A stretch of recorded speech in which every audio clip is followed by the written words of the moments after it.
Assalamualaikum warahmatullahi wabarakatuh. Selamat pagi dan salam sejahtera untuk kita semua. Kembali lagi dalam pembelajaran Belajar Bahasa Indonesia bersama Ibu Raisyah. Nah, kali ini kita akan melanjutkan pembelajaran kita mengenai pementasan drama. Apakah Ananda sudah siap? Seperti biasa, marilah kita berdoa terlebih dahulu. Bismillahirrahmanirrahim. Mari kita mulai. Mementaskan drama berarti mengaktualisasikan segala hal yang terdapat di dalam naskah drama ke dalam lakon drama di atas pentas.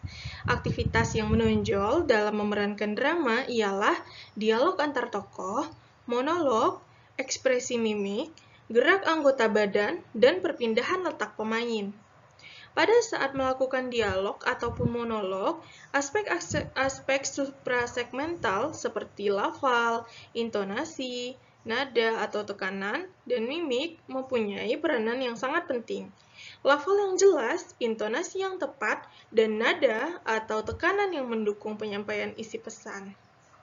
Nah, sebelum mementaskan drama, kegiatan awal yang perlu kita lakukan ialah membaca dan memahami naskah drama tersebut. Naskah drama adalah karangan atau tulisan yang berisi nama-nama tokoh, dialog yang diucapkan, latar panggung yang dibutuhkan, dan pelengkap lainnya seperti kostum, lighting, dan musik pengiring. Dalam naskah drama, yang diutamakan ialah tingkah laku atau acting dan dialog atau percakapan antar tokoh sehingga penonton memahami isi cerita yang dipentaskan secara keseluruhan. Oleh karena itu, kegiatan membaca naskah drama dilakukan sampai dikuasainya naskah drama yang akan diperankan.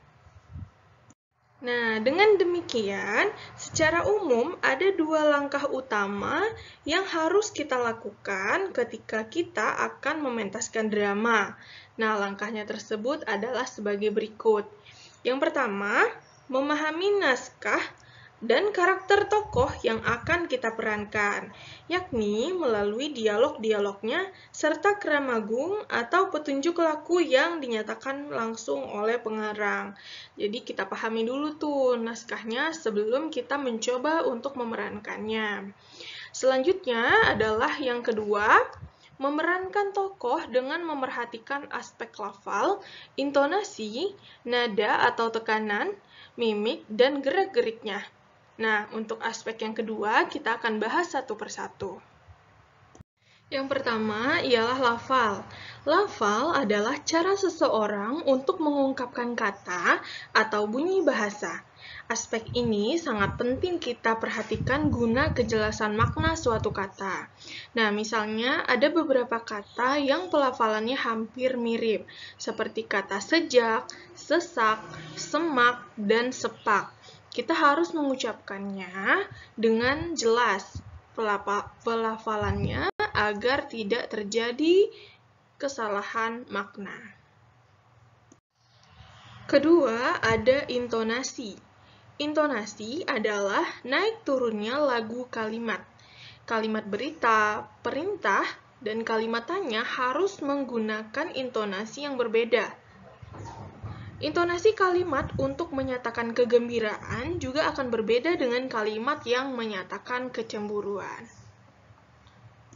Selanjutnya, nada atau tekanan. Nada atau tekanan adalah kuat lemahnya penurunan suatu kata dalam kalimat. Kata yang ingin diperjelas maksudnya mendapatkan tekanan yang lebih kuat daripada kata lainnya.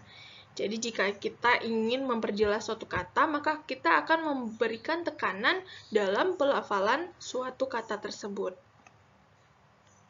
Selanjutnya, mimik.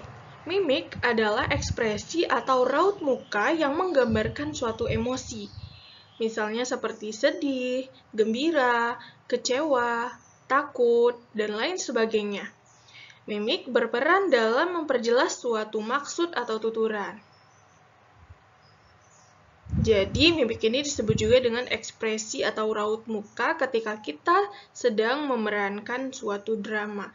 Jadi, mukanya tidak datar saja ya, sesuai dengan naskah yang diperankan saat itu. Dan yang terakhir adalah gerak-gerik. Gerak-gerik yaitu berbagai gerak pada anggota badan atau tingkah laku seseorang dalam menyatakan maksud tertentu. Misalnya, seperti anggukan kepala atau menggigit jari. Nah, itulah tadi pembelajaran kita mengenai teknik pementasan drama. Nah, berakhirlah pembelajaran kita mengenai materi drama. Satu hal yang ingin Ibu sampaikan, belajar perlu kamu lakukan. Jadi, janganlah lelah dan ingin menyerah untuk belajar.